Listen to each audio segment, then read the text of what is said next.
Sometimes I come across an article online that is so powerful that I just want to share it with you. It's written by a woman, Khalid. It's freely available on her Facebook site, which I'll link to below. And I found it in various places online as I go around. It's quite a popular article. It's powerful, punchy, knowledgeable, very, very articulate. And she thinks outside of the box. She's thinking beyond the prefab confines of how we're supposed to think about life in the West. Whether or not you agree with it, it's an amazing piece of writing, and it should really be read by a woman, preferably by Khalid. But in the absence of that, I'm just going to give voice to the words that she wrote. And it's about women in the West. Very hard-hitting, and I think she makes some profound points, profound observations.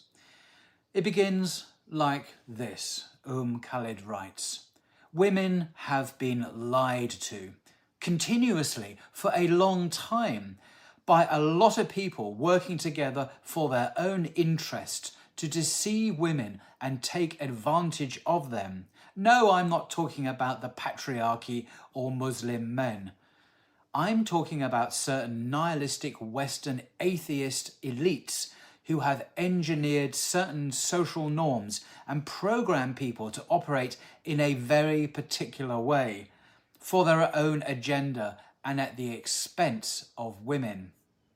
This lie was broadcast everywhere, all over the media, in Hollywood, on TV shows and movies, in books and novels, in popular magazines, in song lyrics, in the hallowed halls of Ivy League academia. It was a concerted, targeted marketing campaign. What was the lie that was told to women en masse since the 1960s and up until today? Women were told, you can have it all. You can have it all. You, the average woman, can be everything and have everything all at once. Listen to us and your life will work out. One of the most popular TV shows on American television was a 6-season hit show called Sex and the City. And its basic premise is that the modern woman can have it all. She can be forever young, sexy, independent, fun-loving and successful, all on her own. She can live a fun, fulfilling life in the big city, working a full-time job and going out with her friends and having casual sex with random men. There's no need for a marriage, no need for a woman to burden herself with the heavy weight of marriage, a husband or motherhood just yet. All that can wait. But decades after the show was blasted all across the US and the world, affecting generations of women, something happened. Candace Bushnell, at the age of 60, who wrote the original 1997 novel, which spawned the successful TV series for HBO, opened up to Sunday Times magazine about her 2012 divorce. She admitted that it made her realize how not starting a family made her feel truly alone. Candace said, quote, "When I was in my 30s and 40s, I didn't think about it. Then, when I got divorced and I was in my 50s, I started to see the impact of not having children and of truly being alone. I do see now that people with children have an anchor in a way that people who have no kids don't." End quote. But what will all the women do who were misguided by the show Candace made? This mistake of a show led women, young women, astray into lives of empty consumerism and corporate climbing. What will the show's creator, belated regret, do for all these women who got duped? Can it turn back time? Can these women go back and get their youth back and get married and have a family earlier? No. There is a book entitled Subverted: How I Helped the Sexual Revolution Hijack the Women's Movement. The author is a woman named Sue Ellen Browder, who worked as a long-time freelance writer for Cosmopolitan magazine, one of the most popular women's magazines that is pored over religiously by Western women. She wrote articles meant to market unmarried sex, contraception, and abortion as the single woman's path to personal fulfillment.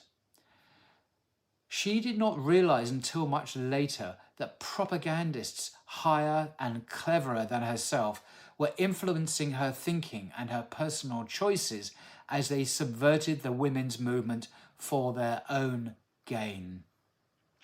Sue openly came out and said that the writers at Cosmopolitan magazine, including herself, lied to women.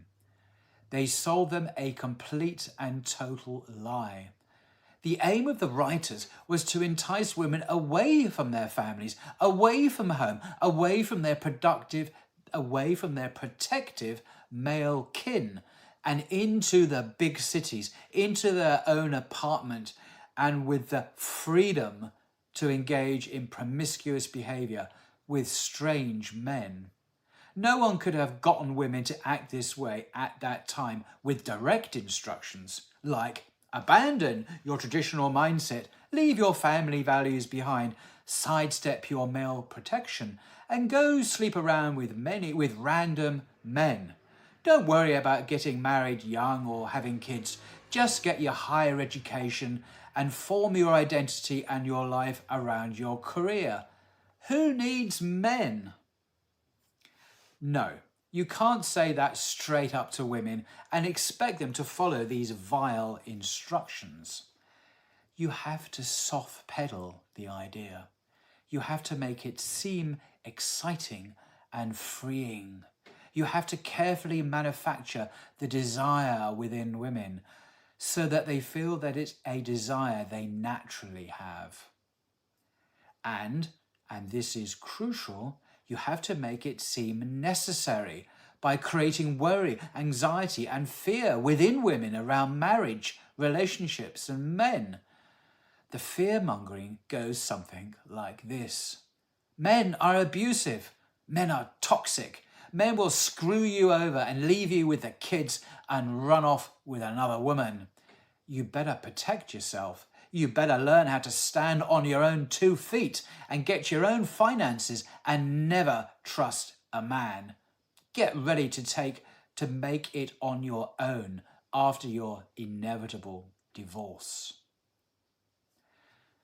And gradually, women slowly started to respond to this implicit messaging and cultural brainwashing. They moved out, got their own place away from home, got highly educated, got on birth control, started working full-time, and started having casual sex in lieu of marriage. If they somehow got pregnant, they got abortions. Kids didn't figure into this glamorous, fast-paced, independent lifestyle. And these women were turned into consumers. Women were now independent earners in the capitalist machine, and earners can be converted into consumers. Women read the women's magazines and learned to live and think this way. Every girl wants to be a Cosmo girl. But Sue Ellen Browder, the writer who wrote those Cosmo articles, herself converted to Catholicism, to the Roman Catholic Church, and repented, feeling guilty over what she did and how she blatantly lied to millions of women. And so she wrote her book. Here are some interesting words some female readers of the book Subverted had to say.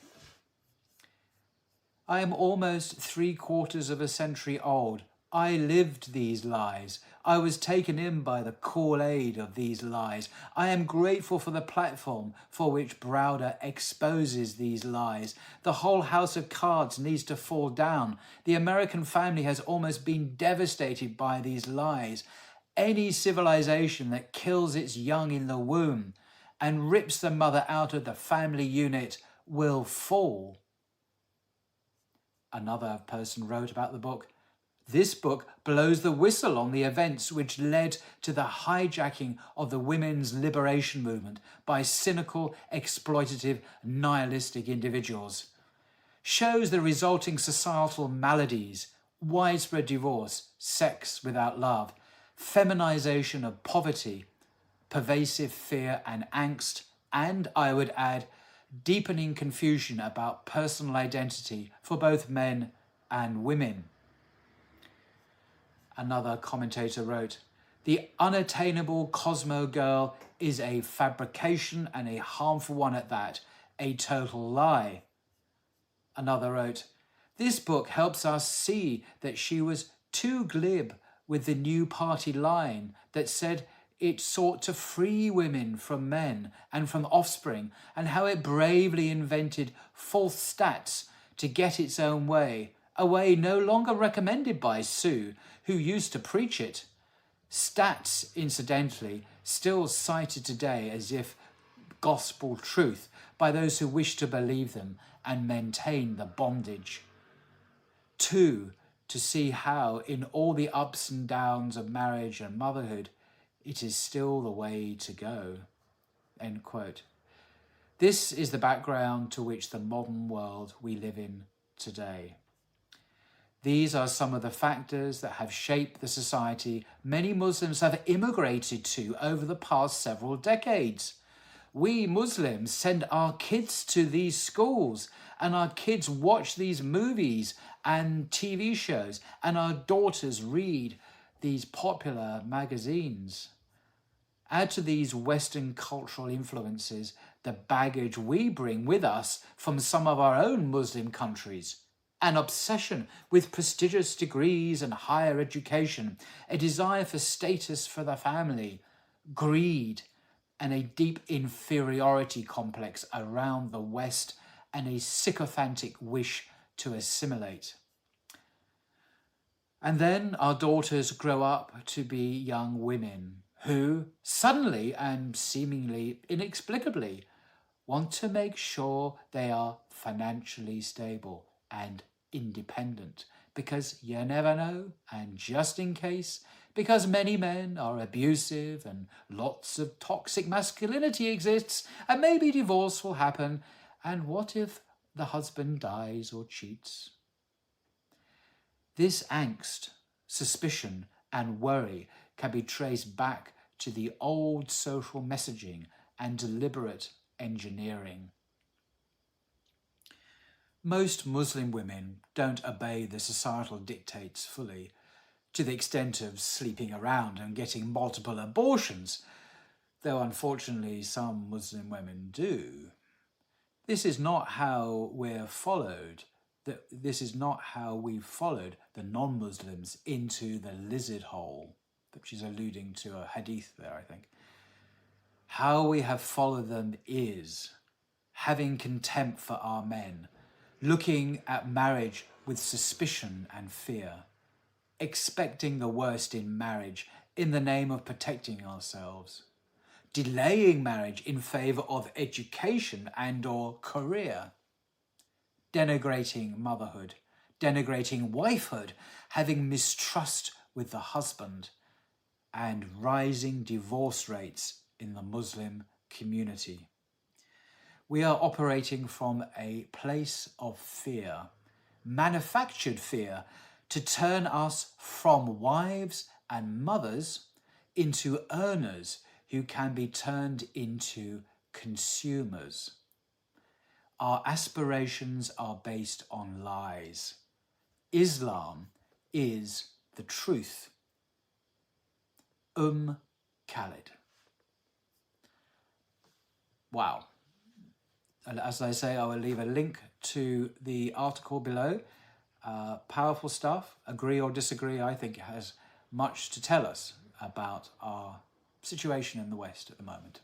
Till next time.